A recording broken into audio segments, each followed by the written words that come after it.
Este é o abençoado culto da tarde para o dia de Pentecostes. Oséias, capítulo 6 diz que só podemos receber o Espírito Santo se conhecermos e prosseguirmos em conhecer a Deus. Também não está escrito em Apocalipse, capítulo 22, que o Espírito e a noiva dão a água da vida a toda a humanidade.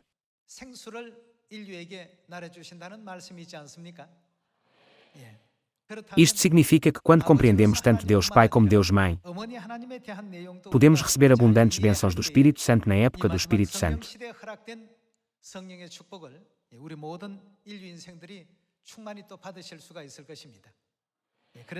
Hoje, compartilhemos a palavra de Deus com o sermão intitulado A Mãe, a fonte da água da vida. No que diz respeito à fonte da água da vida, consideremos primeiro as questões relativas à água. Como todos sabem, 70% do corpo humano é composto por água, não é certo? E se perdêssemos até 1 ou 2% da água do nosso corpo? Sofreríamos de sede extrema. No entanto, qual seria a consequência se perdêssemos 12% da água do nosso corpo? Se isso acontecesse, a consequência seria fatal. Através disto, podemos facilmente compreender que a nossa vida é inseparável da água. Além disso, não podemos compreender claramente quão grande é o efeito que a água tem sobre nós. Em conclusão, a água é essencial para a nossa vida. Não é exagero dizer que a água é a própria vida. Do mesmo modo, o que é essencial para a nossa vida espiritual? Isto também se aplica ao mundo espiritual. Da mesma forma, ninguém pode viver sem a água da vida no mundo espiritual. Não aprendemos que este mundo físico é uma cópia e sombra do mundo espiritual. O que está na terra é uma cópia e sombra do que está no céu. Tal como no mundo físico a água sustenta a nossa vida, o mesmo princípio aplica-se ao mundo espiritual.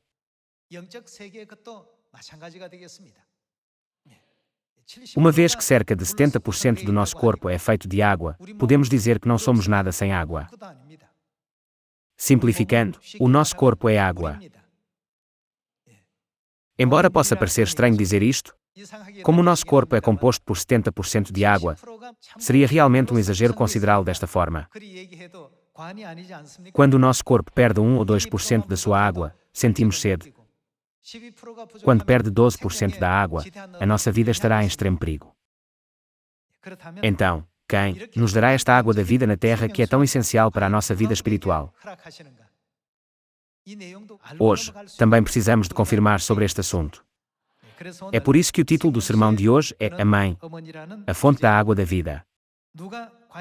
Quem pode conceder-nos esta importante água da vida espiritual? Vejamos a palavra de Deus, ao abrirmos o livro de Apocalipse capítulo 22. Apocalipse capítulo 22, versículo 17. O Espírito e a noiva dizem, vem. Aquele que ouve, diga, vem. Aquele que tem sede venha, e quem quiser receba de graça, o que recebe, a água da vida.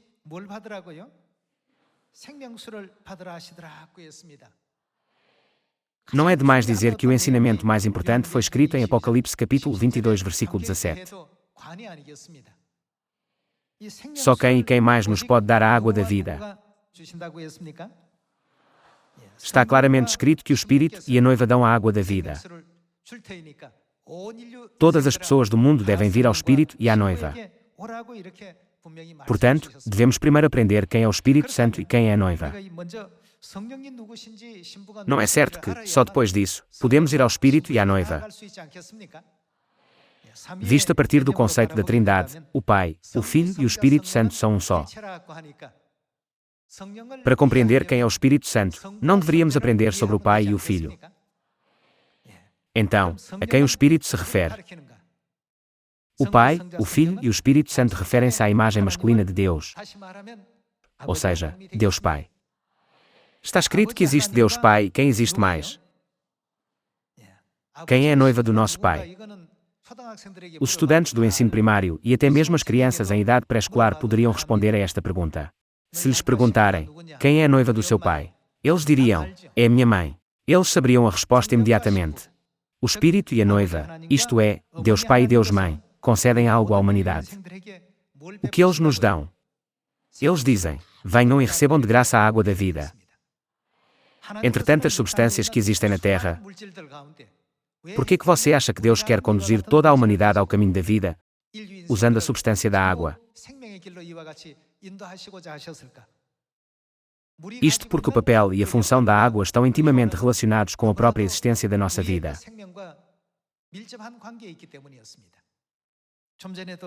Como mencionei anteriormente, 70% do corpo humano é feito de água. Se perdermos 1 a 2% da água, ficamos com muita sede. Se chegarmos a perder 12% da água do nosso corpo, tal colocaria a nossa vida em perigo.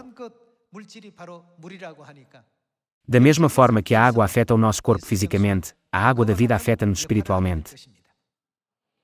Quando sentimos sede espiritualmente, quem é que temos de procurar?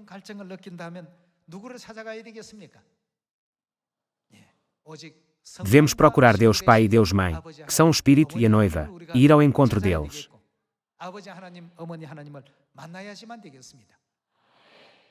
No entanto, a maioria das igrejas no mundo não acredita na noiva. Uma vez que não acreditam na noiva, no final, encontram-se numa situação em que não podem receber a água da vida espiritual que Deus concede a toda a humanidade.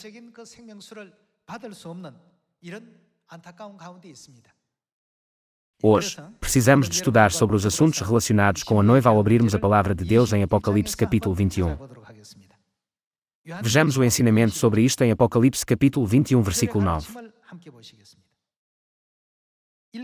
Então, veio um dos 7 anjos que têm as 7 taças cheias dos últimos 7 flagelos e falou comigo, dizendo, vem, mostrar-te a noiva. Quem é ela? A esposa do Cordeiro. De acordo com o livro de João, capítulo 1, versículo 29, a quem o Cordeiro aqui se refere? É Jesus a quem se refere como o Cordeiro na Bíblia. Está escrito, mostrar-te a noiva, a esposa do Cordeiro. Apocalipse, capítulo 22, versículo 17 e Apocalipse, capítulo 21, versículo 9 testemunham a mesma mensagem. O Cordeiro e a noiva, o Espírito e a noiva. Embora seja expresso de formas diferentes, isto refere-se a Deus Pai e a quem mais? Deus Mãe. Mostrar-te a noiva, a esposa do Cordeiro. Versículo 10. E me transportou, em espírito, até a uma grande e elevada montanha e me mostrou. Quem é que ele lhe mostrou? A santa cidade, Jerusalém, que descia do céu, da parte de Deus. Quem é que o anjo prometeu mostrar ao apóstolo João? Ele prometeu ao apóstolo João que lhe mostraria a noiva, a esposa do Cordeiro, e depois mostrou-lhe a santa cidade, Jerusalém.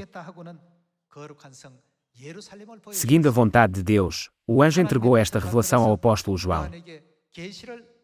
Depois de dizer que o anjo lhe mostraria a esposa do Cordeiro, na realidade ele mostrou-lhe a Jerusalém. Não parece que é uma mensagem importante escondida neste versículo? O que representa esta Jerusalém? E o que quis o anjo revelar quando mostrou a santa cidade, Jerusalém? Vejamos o livro de Gálatas para compararmos com o seu versículo relacionado. Vejamos o livro de Gálatas capítulo 4, versículo 26. Mas a Jerusalém lá de cima é livre, a qual é nossa mãe. Quando o versículo anterior mostrava a noiva, a esposa do Cordeiro, era a Jerusalém que descia do céu. Mas no livro de Gálatas capítulo 4, versículo 2, está escrito: mas a Jerusalém lá de cima é livre, o que ela é? A qual é nossa mãe? No final, quem representa a noiva, a esposa do Cordeiro? Ela representa a nossa mãe. O que o Espírito e a noiva nos darão. Isto implica que o Espírito, e quem mais nos dará a água da vida?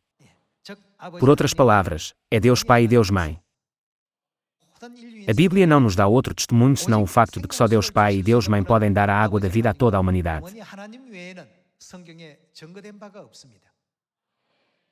Quem sentir sede espiritual deve procurá-los. Quem são eles? Eles são o Espírito e a noiva. Por outras palavras, as pessoas devem procurar Deus Pai e Deus Mãe. Não devemos vaguear por qualquer outro lugar. A quem devemos ir? Ao Espírito e à noiva. Devemos viver a vida de fé que está de acordo com as profecias bíblicas. Não é hoje a festa abençoada em que recebemos o Espírito Santo do dia de Pentecostes. Hoje, vieram a esta festa para receber o Espírito Santo de Deus Pai e de Deus Mãe. Não é esta a única forma de nos concederem o poder do Espírito Santo.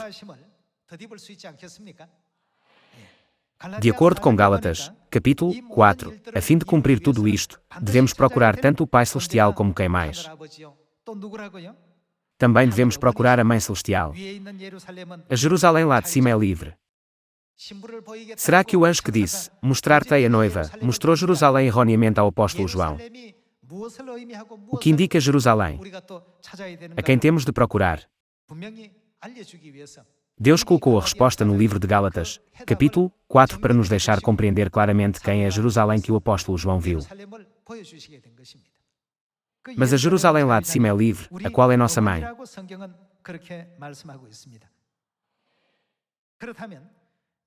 Quanto às profecias da Bíblia sobre a Mãe Jerusalém Celestial,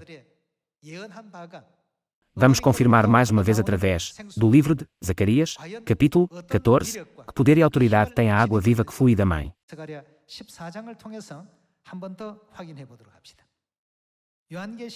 Apocalipse capítulo 22, versículo 17 expressa que o Espírito e a noiva dão a água da vida. Agora, passemos ao livro de Zacarias. Zacarias capítulo 14, versículo 7. Mas será um dia singular conhecido do Senhor, não será nem dia nem noite, mas haverá luz à tarde. Naquele dia, também sucederá que correrão de Jerusalém águas vivas. A água viva é a água da vida. Nesse dia, de onde fluirá a água viva? De Jerusalém. A quem se refere Jerusalém? Mas a Jerusalém lá de cima é livre, a qual é nossa mãe. No final, a fonte da água da vida não é outra pessoa senão a nossa mãe Jerusalém. Naquele dia, também sucederá que correrão de Jerusalém águas vivas, metade delas para o mar oriental e a outra metade, até ao mar ocidental. No verão e no inverno, sucederá isto. Porque a fonte da água da vida é a Mãe Jerusalém. Quando as pessoas estiverem espiritualmente sedentas, a quem devem ir? Eles devem vir ao Espírito e à noiva.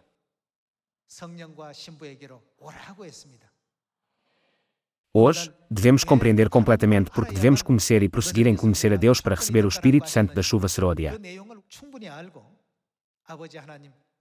Além disso, todas as pessoas devem regressar a Sião, aonde Deus Pai e Deus Mãe nos guiam para saciar a nossa sede espiritual.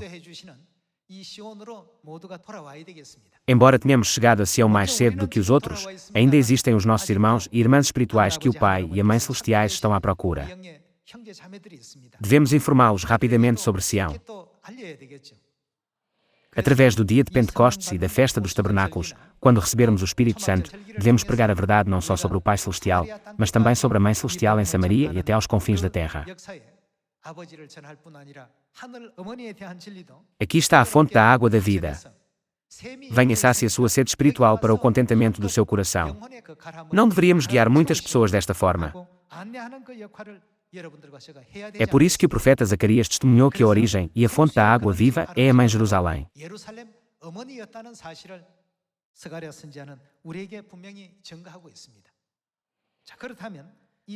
Agora, vejamos o capítulo 47 de Ezequiel para confirmar o quão impactante e poderosa é a água da vida neste mundo.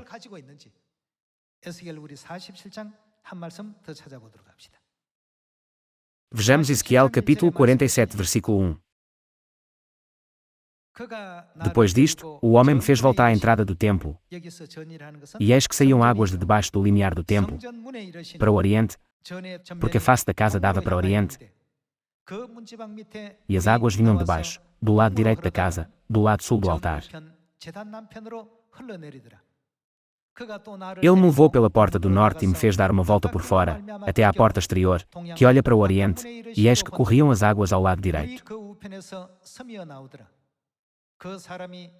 Saiu aquele homem para o oriente, tendo na mão um cordel de medir, mediu 1000 covados e me fez passar pelas águas, águas que me davam pelos tornozelos. Mediu mais 1000 e me fez passar pelas águas, águas que me davam pelos joelhos. Mediu mais 1000 e me fez passar pelas águas, águas que me davam pelos lombos. Mediu ainda outros 1000, e era já um rio que eu não podia atravessar, porque as águas tinham crescido, águas que se deviam passar a nado, rio pelo qual não se podia passar. E me disse: viste isto, filho do homem? Então, me levou e me tornou a trazer à margem do rio. Tendo eu voltado, eis que à margem do rio havia grande abundância de árvores, de um e de outro lado. Então, me disse: estas águas saem para a região oriental, e descem à campina, e entram no Mar Morto, cujas águas, o que acontece aí?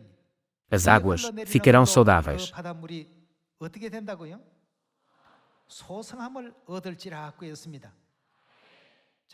Qual é o nome do rio neste versículo? No entanto, em Apocalipse, capítulo 22, a água que sai do templo de Deus é descrita como o rio da água da vida. Vejamos o versículo 9. Toda criatura vivente que vive em enxames, o que eles farão? Viverá por onde quer que passe este rio. Onde quer que o rio desagua, onde quer que a água da vida chegue, tudo viverá. E haverá muitíssimo peixe, e, aonde chegarem estas águas, tornarão saudáveis as do mar, e tudo viverá por onde quer que passe este rio.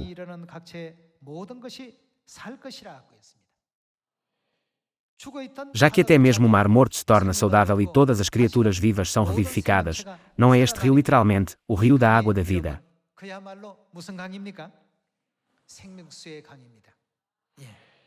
Vamos continuar com o versículo 10.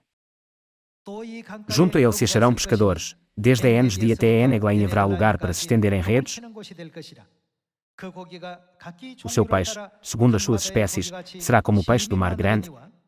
Em multidão excessiva, mas os seus charcos e os seus pântanos não serão feitos saudáveis, serão deixados para o sal junto ao rio, às ribanceiras, de um e de outro lado. Nascerá toda sorte de árvore que dá fruto para se comer. Não fenecerá a sua folha, nem faltará o seu fruto. Nos seus meses, produzirá novos frutos. De onde é que a água flui? O lugar santo onde Deus habita é o santuário, ou seja, o Santo dos Santos. Porque as suas águas saem do santuário, o seu fruto servirá de alimento, e a sua folha, de remédio. Devemos definitivamente estudar mais sobre o santuário, mas vamos fazê-lo noutra altura. O santuário e o Santo dos Santos representam o Pai Celestial e a Mãe Celestial.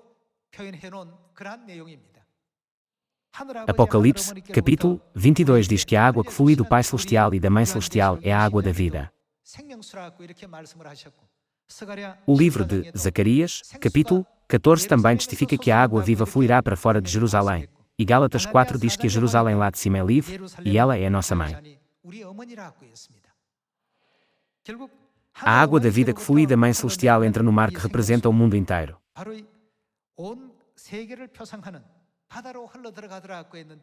De acordo com Apocalipse, capítulo 17, o mar refere-se a todas as pessoas do mundo. À medida que a verdade de Deus se espalha e as palavras do Pai e da Mãe Celestiais são entregues a todo o mundo, até as almas mortas estão a ser revivificadas. Onde é que este milagre ocorre? Onde quer que a água da vida chegue. Onde quer que a água da vida flua, tudo chega a viver. Mas o lugar onde ela não chega permanece morto. Deus não ordenou a todos nós que pregássemos a palavra da vida em Samaria e até aos confins da terra. Se chegar a 4 quilómetros, todas as pessoas a uma distância de 4 quilómetros poderão viver. Se chegar a 40 quilómetros, todos os que estiverem a uma distância de 40 quilómetros poderão viver. Se chegar a 400 quilómetros, todos os que estiverem a uma distância de 400 quilómetros poderão viver. Se atingir 4.000 quilómetros, todos os que estiverem a uma distância de 4.000 quilómetros poderão viver. No entanto, o que aconteceria se não fôssemos e pregássemos, embora a água tenha um poder tão tremendo? ninguém viveria, e as pessoas não teriam forma ou orientação sobre como poderiam ser salvas. Só quem pode realizar este trabalho é apenas o Espírito e a noiva que podem dar a água da vida. Tudo vive onde quer que a água da vida flua. Todas as pessoas na sociedade são representadas na Bíblia como o mar. Um após o outro, todos eles ganham vida. Haverá um grande número de peixes. Aqui, as pessoas são representadas como peixes. Quando Jesus chamou Pedro para ser um dos seus discípulos, ele não lhe disse para ser um pescador de homens. Para um pescador, a pesca é o seu sustento. A Bíblia diz que todos os peixes do mar viverão à medida que a água da vida flua para o mar. Muitas pessoas começaram a reviver agora. E se hesitarmos em pregar o Pai Celestial e mostrar a glória da Mãe Celestial, sabendo que eles têm um poder tão grande?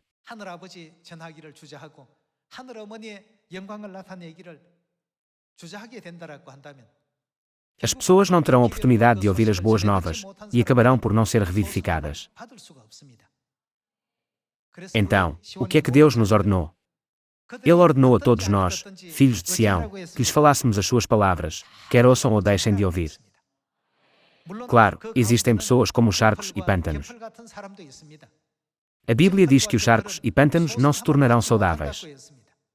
Pode haver algumas pessoas que não conseguem compreender a palavra da verdade, não importa quantas vezes ensinemos. No entanto, o que acontecerá à maioria das pessoas quando a água da vida chegar a eles? Todos os filhos do céu estão profetizados que serão revivificados e voltarão para os braços do Pai e da Mãe. Esta é uma profecia que deve ser cumprida sem falta. Não deveríamos acreditar e colocá-la em prática. Vamos dar uma olhada no capítulo 22 de Apocalipse. Versículo 1. Então, me mostrou o rio da água da vida, brilhante como cristal, que sai do trono de Deus e do Cordeiro. No meio da sua praça, de uma e outra margem do rio, está a árvore da vida, que produz 12 frutos, dando o seu fruto de mês em mês. Onde é que podemos encontrar na Bíblia a expressão, dando o seu fruto todos os meses? Não podemos encontrá-la em Ezequiel capítulo 47. E as folhas da árvore são para a cura dos povos. Ezequiel capítulo 47 diz, o seu fruto servirá de alimento e as suas folhas de remédio, e aqui está escrito que as folhas da árvore servem para a cura dos povos. Versículo 3. Nunca mais haverá qualquer maldição. Nela, estará o trono de Deus e do Cordeiro. Os seus servos o servirão, contemplarão a sua face, e na sua fronte está o nome dele. Então, já não haverá noite, nem precisam eles de luz de candeia, nem da luz do sol, porque o Senhor Deus brilhará sobre eles, e reinarão pelos séculos dos séculos. O Senhor reinará por todo o sempre. Versículo 6. Disse-me ainda, estas palavras são fiéis e verdadeiras. Isto significa que estas palavras nunca podem ser falsas. O Senhor, o Deus dos espíritos dos profetas, enviou seu anjo para mostrar aos seus servos as coisas que em breve devem acontecer. A Bíblia diz que eles reinarão para todo o sempre. Aqui, a quem eles se refere. Vejamos o capítulo 22, versículo 1. Então, me mostrou o rio da água da vida, brilhante como cristal, que sai do trono de Deus e do Cordeiro.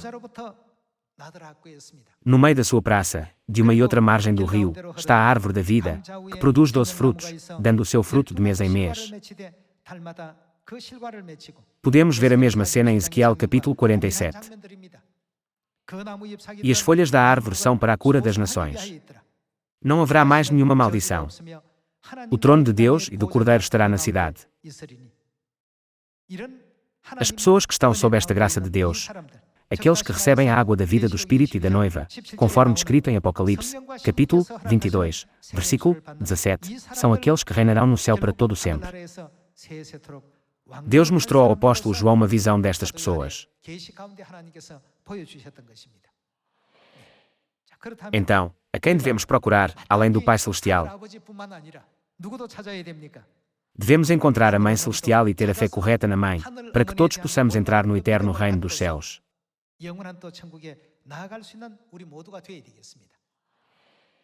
Ezequiel, capítulo 47 diz que a água da vida flui do templo, e Apocalipse, capítulo 22 diz que a água da vida flui do trono de Deus. Aqui vemos a água da vida a fluir do trono de Deus, mas em Ezequiel, ela está a fluir do templo. De acordo com Apocalipse, capítulo 22, versículo 17, o Espírito e a noiva dão-nos a água da vida, e Zacarias, capítulo 14 diz que a água viva flui de Jerusalém. Todas estas descrições significam a mesma coisa, embora sejam expressas de forma ligeiramente diferente. Vamos confirmar que todos eles significam a mesma coisa, através de Jeremias capítulo 3, versículo 17. Naquele tempo, chamarão a Jerusalém de trono do Senhor, nela se reunirão todas as nações em nome do Senhor.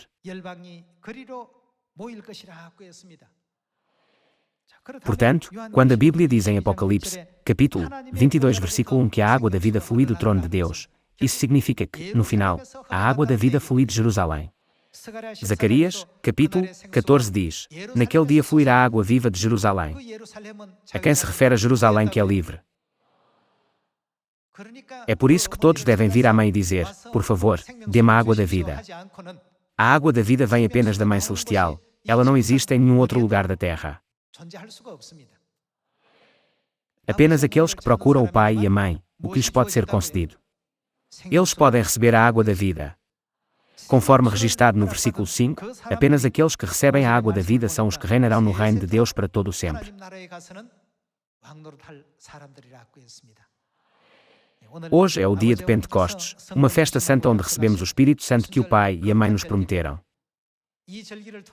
Através desta festa, Christian Sangong enfatizou, conhecer a Deus é o primeiro e principal pré-requisito para receber o Espírito Santo. Quando perguntamos às pessoas no mundo, conhece a Deus? Cada frequentador da igreja diz, sim, eu conheço Deus. No entanto, embora pensem que conhecem a Deus, o Deus que conhecem é, na verdade, bastante diferente.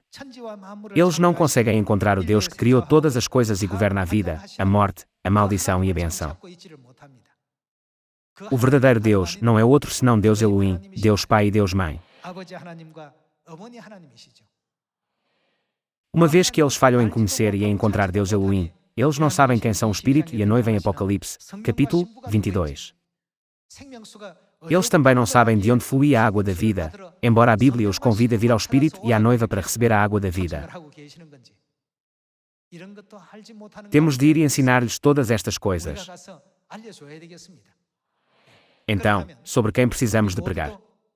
Precisamos de pregar. O Espírito e a noiva vieram a esta terra para salvar a humanidade nesta época do Espírito Santo. Venham ao Pai Celestial e à Mãe Celestial se quiserem receber a verdadeira água da vida. É a Sião onde o Pai e a Mãe habitam. Todos vocês devem vir a Sião. Peço encarecidamente que todos preguem às pessoas desta forma. Com isto, gostaria de concluir o sermão de hoje. Muito obrigado.